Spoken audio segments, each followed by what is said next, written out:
Before you hear anything else, pause for a moment, not physically, mentally, because what you are about to hear is not productivity advice. It is not a historical curiosity, and it is not a self-improvement checklist. It is a question. How does a human being remain inwardly calm while carrying unbearable responsibility? Not theoretical responsibility, not imagined pressure, but real power, real consequences, real life and death decisions made daily. 2,000 years ago, one man faced that question every morning. Marcus Aurelius ruled the most powerful empire on earth. Tens of millions of lives depended on his judgment. Entire regions rose or collapsed based on his decisions. War, plague, political betrayal, economic instability, and personal loss were not abstractions to him. They were his daily environment.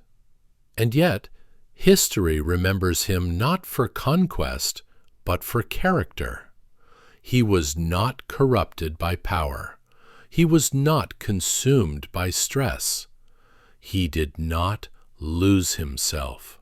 That alone should disturb us, because today, people break under a fraction of that weight.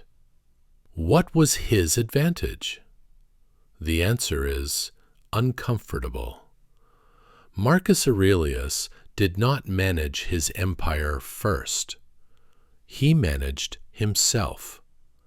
And that self-management was not vague. It was structured, deliberate, rehearsed daily. His private writings, now known as meditations, were never meant to be published. They were not speeches, they were not teachings. They were reminders, instructions written by a man under pressure to himself on how not to collapse inwardly. And those instructions reveal something profound. The strength of Marcus Aurelius was not accidental. It was built, day by day, through a disciplined routine designed to protect clarity, judgment, and moral stability. If you are looking for hacks, this will disappoint you. If you are looking for depth, stay. Because the first lesson begins before the day even starts. Marcus Aurelius struggled to get out of bed. That matters. He was not naturally disciplined. He did not wake up energized, inspired, or motivated. In meditations, he admits this openly. At dawn, when it is hard to leave the warmth of the bed, he tells himself, "I have to go to work as a human being." That line deserves attention, not as an emperor, not as a ruler, as a human being. Marcus understood something modern culture avoids. Discipline is not about ambition. It is about obligation. Not obligation imposed from outside, but obligation to one's nature. What was I created for? He asks himself. To stay warm under blankets? The Stoics believed that human beings are made for action, contribution, and reasoned effort. Comfort was not evil, but submission to comfort was.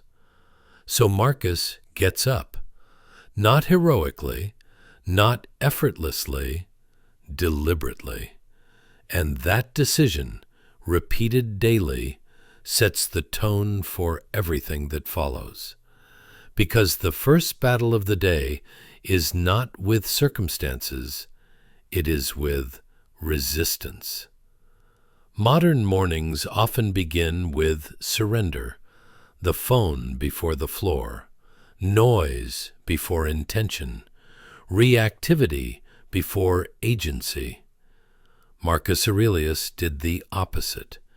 He protected the earliest moments of the day, because before the world demands things from you, you must establish who you are.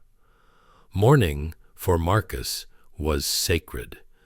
This was the time for stillness, for philosophical reflection, for reminding himself how to behave. Not affirmations, warnings. He knew that once the day began, it would not be gentle. Before the bad news arrived, before people asked for favors, before complaints, conflicts, and crises appeared, he prepared. And preparation is one of the central Stoic disciplines. Marcus begins Book 2 of Meditations with a brutal exercise. When you wake up in the morning, he writes, tell yourself, the people I deal with today will be meddling, ungrateful, arrogant, dishonest, jealous, and surly. This is not pessimism. It is inoculation. Seneca warned that the unexpected blow lands heaviest. If you expect the world to be pleasant, you will be offended constantly. Marcus chose a different strategy. He assumed difficulty. So that difficulty would not destabilize him, he asked himself in advance, how will I respond when people disappoint me? How will I remain patient when others are careless? How will I act justly when others are selfish? This is Stoic premeditation, premeditatio malorum. It is not about fearing the worst. It is about rehearsing virtue. By anticipating friction, Marcus removed surprise, and surprise is what fuels emotional overreaction. He did not excuse bad behavior, he contextualized it. They are like this, he reminds himself, because they do not know good from evil. That line is pure Stoicism. It separates moral responsibility from emotional retaliation.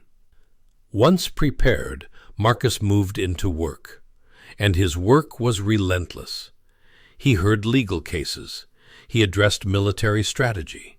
He met with advisors, ambassadors, generals, and ministers.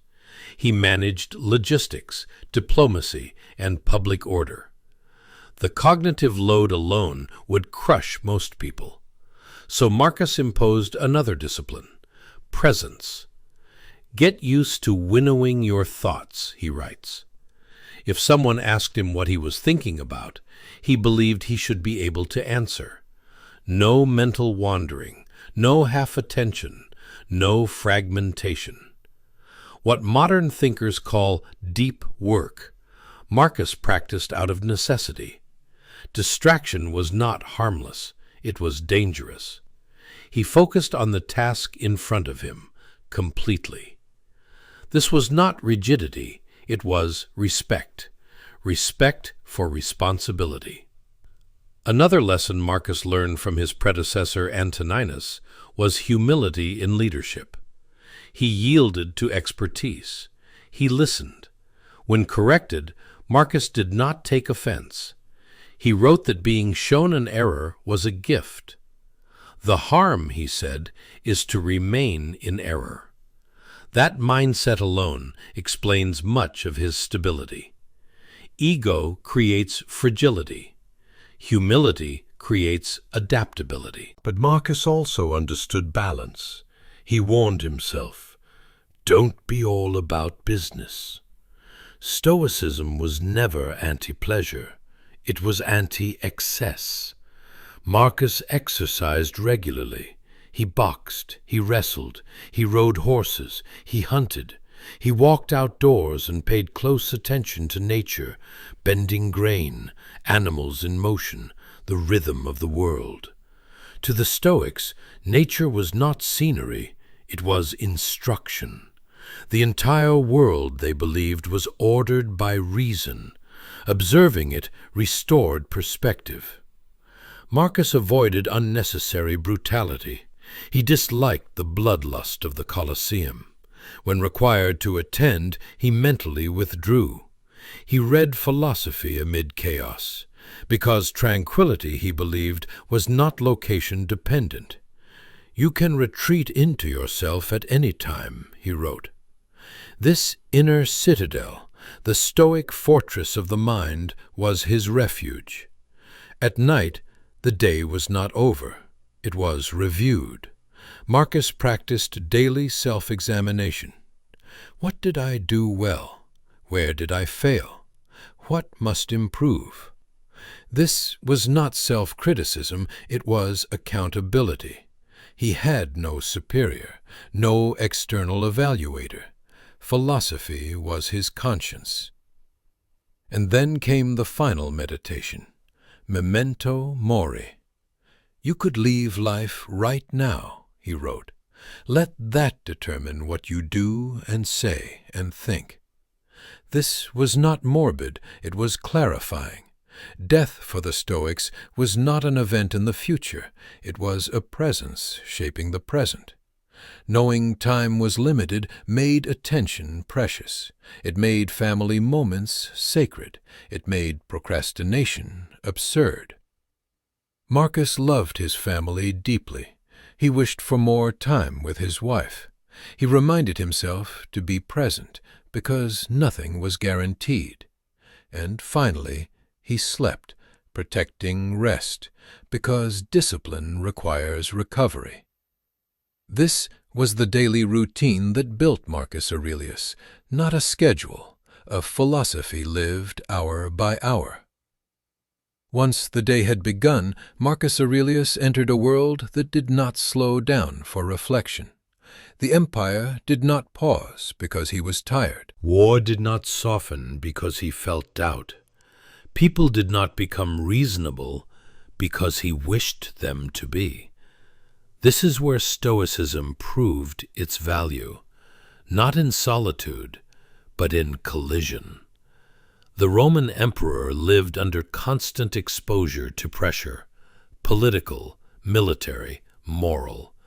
Every decision carried consequences far beyond himself. A single misjudgment could lead to rebellion, famine, or civil unrest. Modern stress is often abstract. Marcus's was not. And yet, his writings show a mind that remained remarkably ordered. How? The answer lies in how he approached decision-making. Marcus Aurelius practiced radical clarity. Before responding to any problem, he asked a simple Stoic question: what is within my control here? He could not control outcomes. He could not control how others reacted. He could not control fortune. But he could control the quality of his reasoning.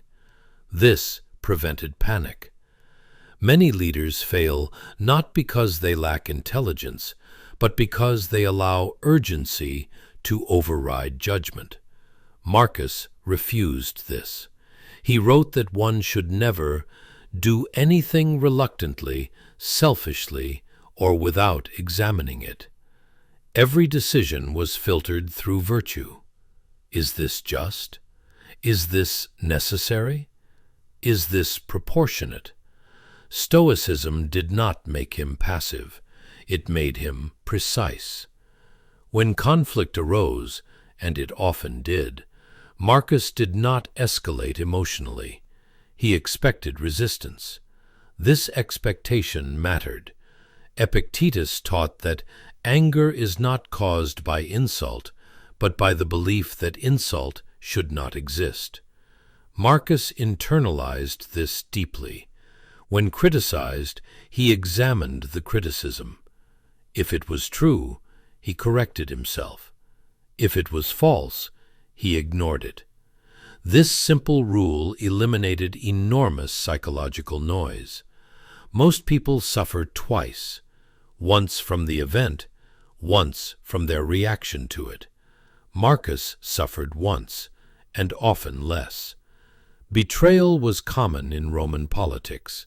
Trusted advisors conspired. Allies shifted loyalties. Ambition poisoned judgment. Marcus did not romanticize loyalty. He did not expect purity. This protected him from bitterness. "Be tolerant with others," he wrote, "and strict with yourself." That balance preserved moral authority. Another central feature of Marcus's routine was restraint. Power invites indulgence. Marcus resisted it. He ate simply, he dressed modestly, he avoided spectacle, not out of asceticism, but out of self-preservation. Seneca warned that luxury corrupts judgment faster than hardship. Marcus understood this intuitively. He wanted no habits that weakened discipline. Even in moments of victory, he remained cautious. Success, he believed, was more dangerous than failure. Failure humbles, success seduces. Stoicism taught him to treat praise with suspicion. "You are not improved," he reminded himself, "by the admiration of others." This is especially relevant today. Modern culture rewards visibility over virtue. Marcus would have rejected this trade entirely. Another pillar of his daily discipline was endurance. Marcus ruled during a devastating plague. Millions died. He lost children, friends, mentors. Grief was not theoretical.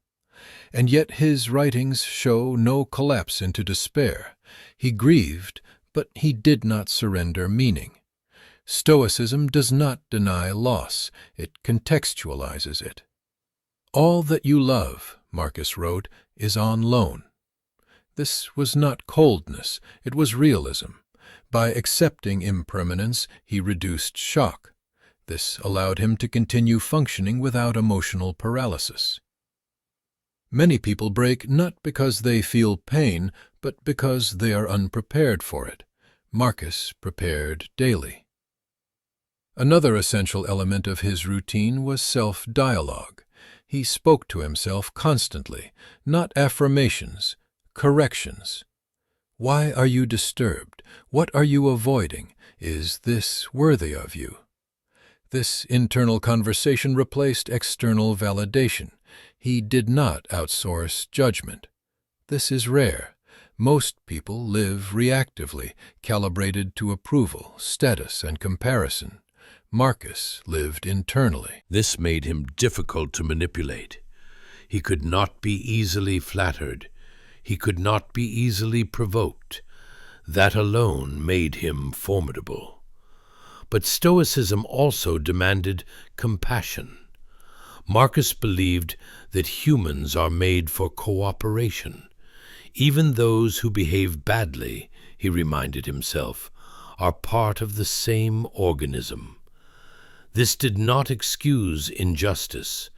It tempered cruelty. When punishment was required, Marcus sought proportion. He avoided unnecessary harshness. Justice to him was corrective, not theatrical. Another part of his routine was philosophical study.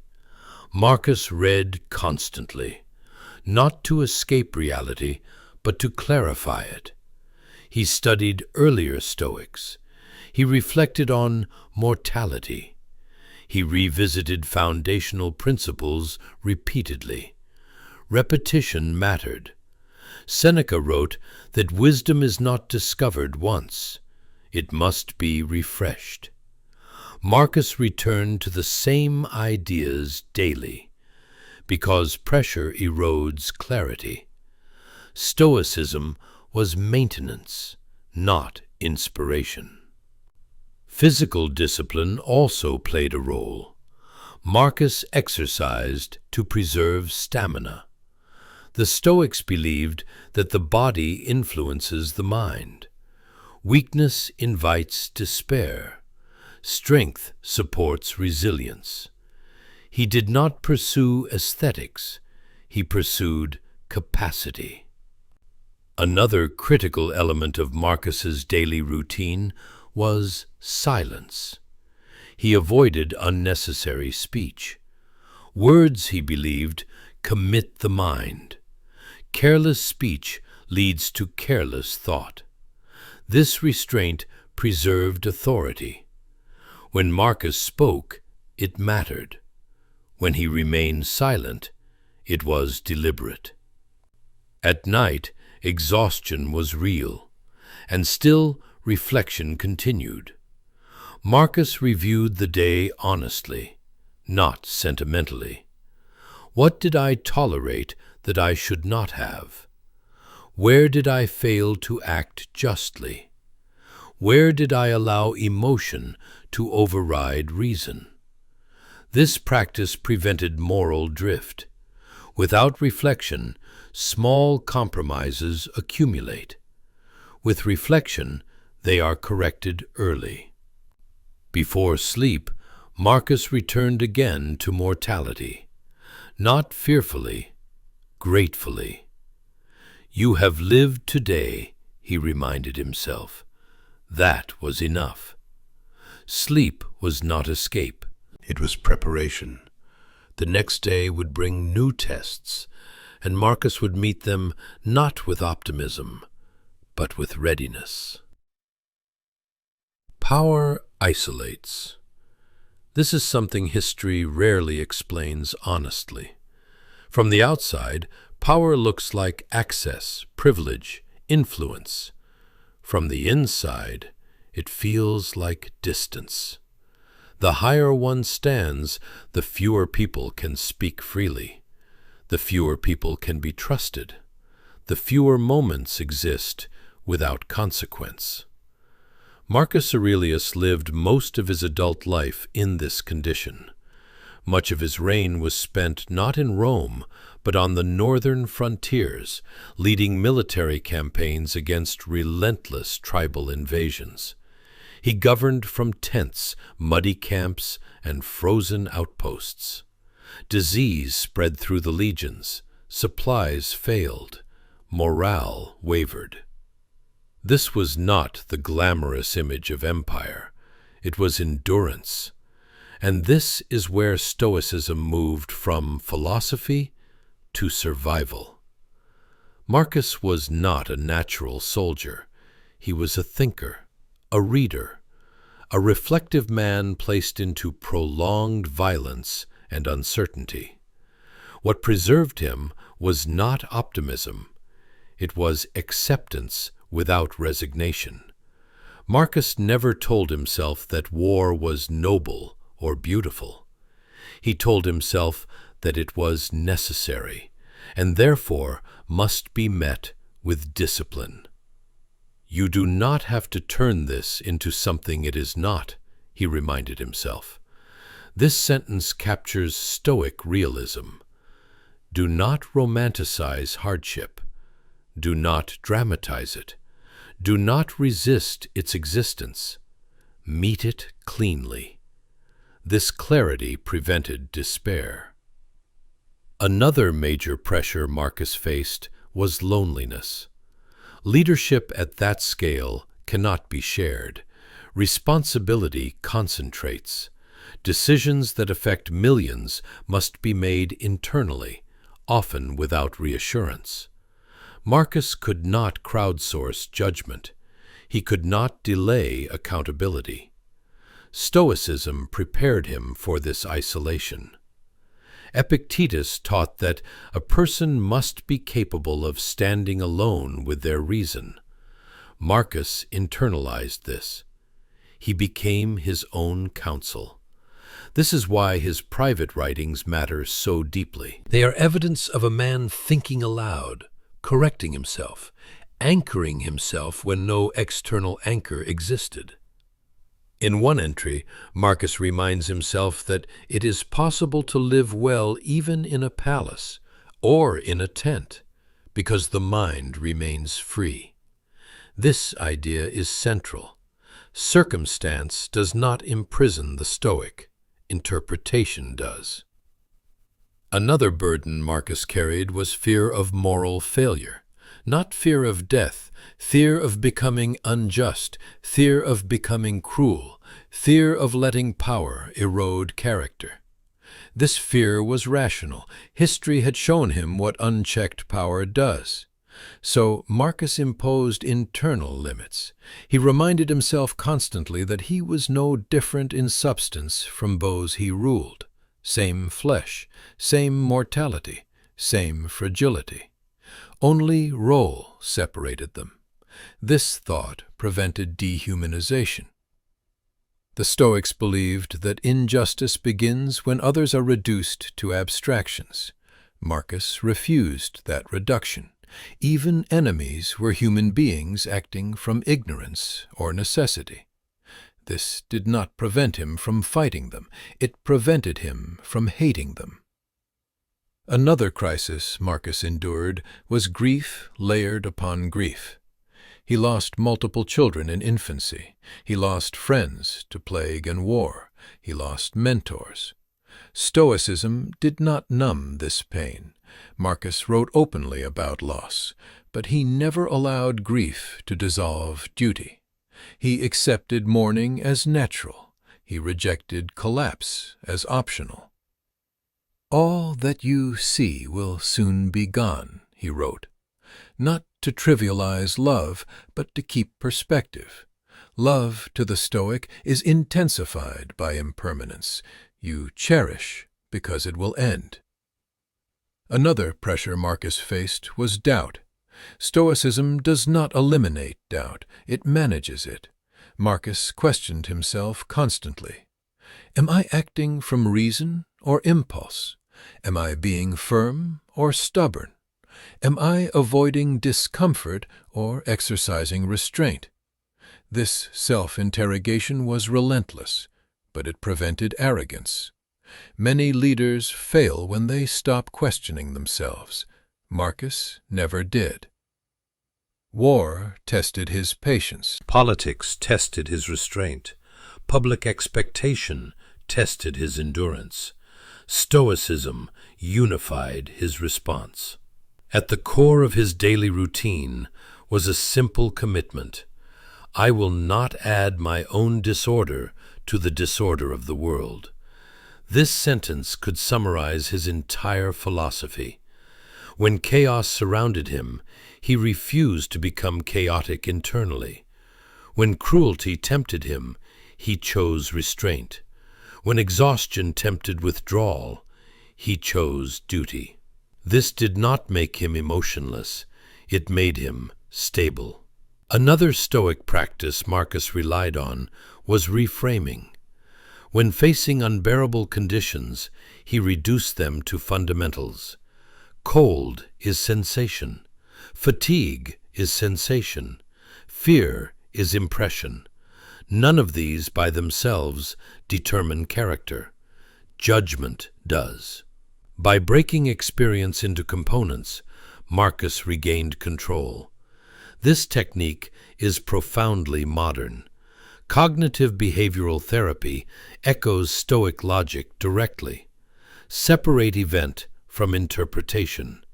This was not accidental. Modern psychology rediscovered what Stoicism articulated centuries earlier.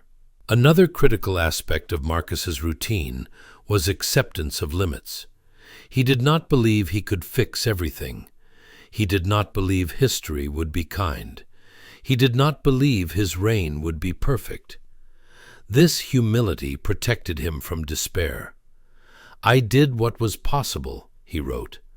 For the Stoic, that is enough. The measure of a life is not outcome, it is effort aligned with virtue. As the wars dragged on, Marcus aged. Illness weakened him, and still his routine remained.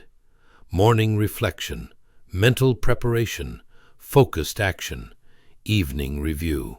This repetition was not rigid, it was stabilizing. When the external world is unstable, routine preserves sanity. This is why Marcus's philosophy still matters. He did not control history. He controlled himself within history, and that distinction changed everything.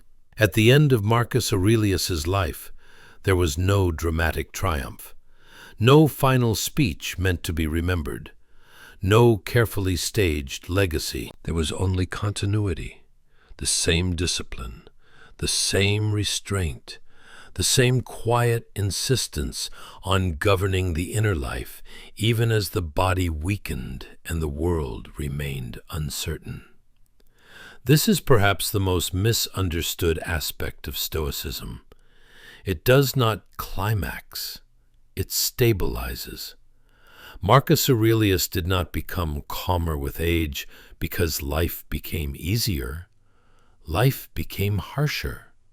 His health declined. Wars dragged on.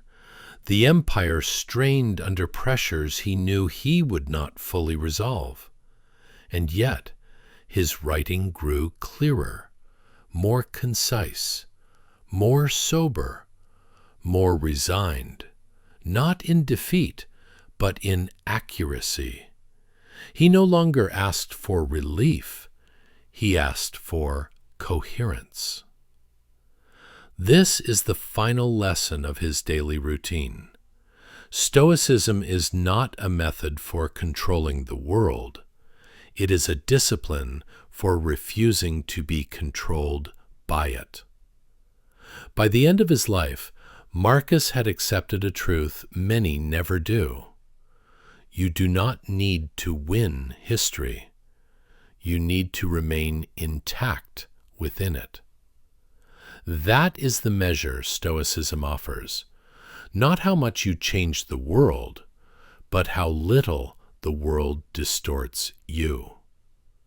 Marcus Aurelius never believed that virtue would protect him from loss. It did not. He lost children.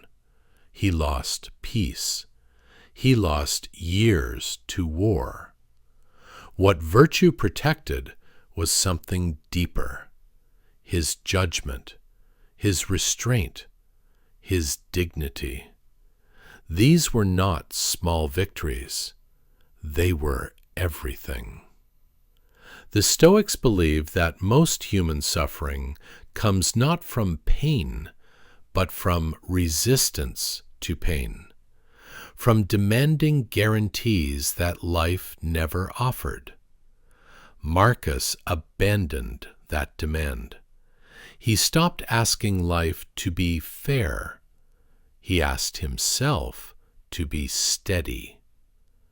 That shift changes everything. Once you stop negotiating with reality, you regain energy. Once you stop expecting ease, you become resilient. Once you stop outsourcing your peace to circumstances, you reclaim authority. This is why Marcus's routine matters now.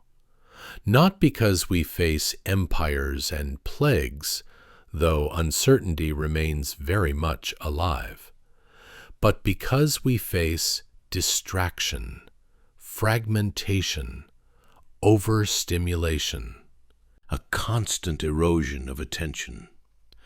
Marcus's life reminds us that stability is not inherited, it is trained. Every morning he trained clarity. Every decision he trained restraint. Every evening he trained accountability. This was not heroic, it was repetitive, and repetition built character. The Stoics understood something modern culture avoids. There is no shortcut to self-command. No app replaces discipline. No insight replaces practice. Marcus did not read philosophy to feel better. He read it to behave better. That distinction matters. Feeling better is temporary. Behaving better compounds. And compound interest applies to character as much as it does to money. Small daily decisions accumulate. They shape how you respond under pressure. They determine whether you escalate or stabilize. They decide whether you react or choose. Marcus Aurelius chose again and again, not because he was special, but because he rehearsed choice daily. This is what his routine offers us, not imitation of his schedule, but imitation of his priorities.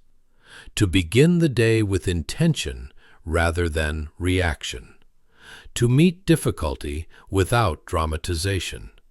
To correct oneself without self-hatred. To end the day with honesty rather than distraction. These practices are not ancient. They are perennial, and they are rare. In a culture that rewards outrage, restraint becomes power. In a world addicted to speed, patience becomes authority. In an environment of constant performance, integrity becomes influence. Marcus Aurelius never sought to inspire millions. He sought to remain decent. History did the rest. And that is perhaps the quiet challenge his life presents to us. Not, how can I be admired, but how can I remain trustworthy to myself? Not, how do I avoid difficulty, but how do I meet it without collapse? Not, how do I control outcomes, but how do I control my response? These questions do not demand brilliance, they demand consistency. And consistency, over time, builds a life that does not require explanation. If you have followed this reflection to the end, you already sense that this is not entertainment. It is an invitation. Not to adopt a label, not to perform wisdom, but to practice attention, to notice where your days begin without intention, where your reactions outrun your values, where your habits quietly undermine your standards. Stoicism does not ask you to withdraw from life. It asks you to enter it with discipline. If this way of thinking resonates, you may choose to stay in this conversation, not as a gesture of loyalty, but as a commitment to substance. You may subscribe, not to collect content, but to remain in contact with ideas that respect your intelligence. You may share this with one person whose judgment you trust, someone who would not dismiss it, but consider it. And if you leave a thoughtful comment, you do something rare. You participate in a serious exchange. You acknowledge the effort it takes to study, to think carefully, and to present ideas without noise or manipulation. That acknowledgement matters. It sustains work that values depth over speed and clarity over spectacle. Whatever you choose, remember this. You do not need a perfect routine. You need a deliberate one. And you do not need control over the future. You need integrity in the present. That was the daily routine that built Marcus Aurelius, and it remains available every morning.